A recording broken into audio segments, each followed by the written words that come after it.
पिछले 10 सालों में जम्मू कश्मीर में हर चीज का दाम बढ़ा है, बाकी देश में भी बढ़ा है, लेकिन आपके लिए वो दिक्कतें और ज्यादा हैं क्योंकि जम्मू कश्मीर में इस देश में दूसरे नंबर पर आपकी बेरोजगारी है।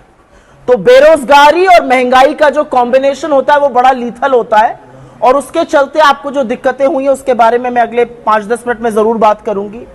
पानी की किल्लत, महंगी बिजली, 65%, 65% of government jobs are lying vacant and there is no plan to fill these government jobs.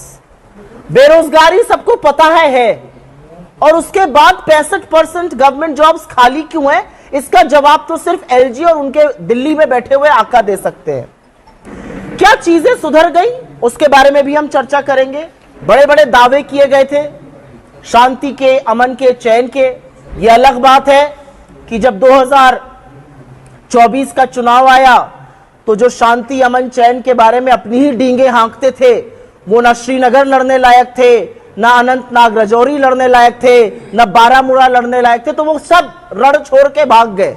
The reality is that all of these people who were speaking about peace in the valley and in Jammu, they did not have the face to contest an election in Anantnag, Rajouri or Srinagar or Baramulla for that matter.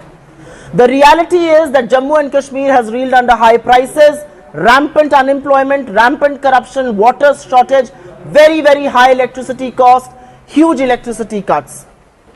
Even the private sector, if you look at the job creation by the private sector and the value addition, it is lower than levels of 2019. 2019 में private sector यहां पर निवेश ज्यादा कर रहा था और value addition ज्यादा कर रहा था।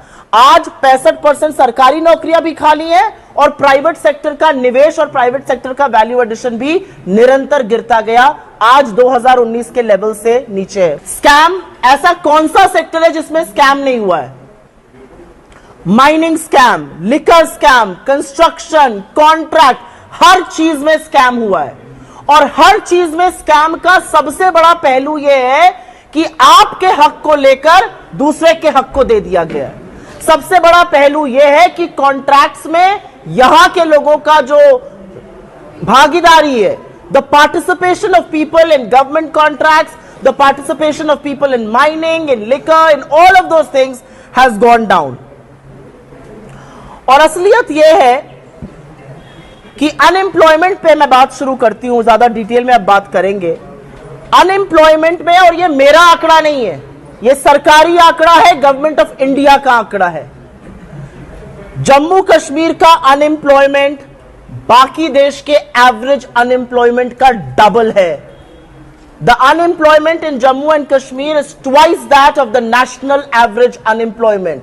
The unemployment in the age group of 15 to 29 years, आप में से यहां पर बहुत सारे युवा साथी हैं और आप जानते हैं कि 15 से 29 साल में जो अनएम्प्लॉयमेंट होता है वो भयावह होता है, वो 30% के आसपास है। महिलाओं का unemployment, I see some women sitting here, there are 2 of us here on the stage. Forget about 28.6% for youth, 48.6%, almost 50% unemployment for young women who should be with jobs. 65% government पद जो मैंने आपको कहा वो खाली पड़े हुए हैं। 60,000 डेली वेज अर्नर्स आज भी 15 साल से 300 रुपए दिन का कमा रहे हैं और वो पब्लिक हेल्थ डिपार्टमेंट में, इंजीनियरिंग में है, वो पावर डेवलपमेंट में है, वो क्रूशल चीजों में है और ये संविदा कॉन्ट्रैक्ट की उनकी नौकरी चलती जा रही है। जम्मू कश्मीर में पिछले 5 साल में करीब 12,000 डोमिसाइल सर्टिफिकेट्स दिए गए और ये 12,000 डोमिसाइल सर्टिफिकेट देकर आपकी जो अपॉर्चुनिटीज थी वो किसी और को दे दी गई। जो नौकरी, जो कॉन्ट्रैक्ट्स आपको मिलने चाहिए थे, यहां के लोगों को मिलने चाहिए थे, ये इंश्योर किया गया कि वो किसी और को मिले। ये 12,000 लोग जिनको होम डोमिसाइल यहां की दी गई, वो कौन लोग हैं? करप्शन की बात करते हैं क्योंकि करप्शन की बात करनी जरूरी है। जैसा कि मैंने कहा, माइनिंग, लिकर, कंस्ट्रक्शन, और करप्शन के चार्जेस हमने नहीं लगाए हैं।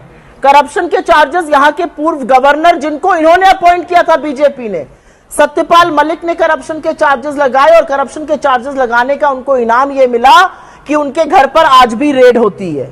यही नहीं, अशोक कुमार परमार जो रिटायर्ड आईएएस है, उन्होंने करप्शन के रैम्पेंट चार्जेस लगाए रिक्रूटमेंट स्कैम्स में, जल जीवन मिशन में, और उनके ऊपर भी रेड होती है। और उन्होंने तो सीबीआई इंक्वायरी की भी मांग करी थी, जो अभी तक नहीं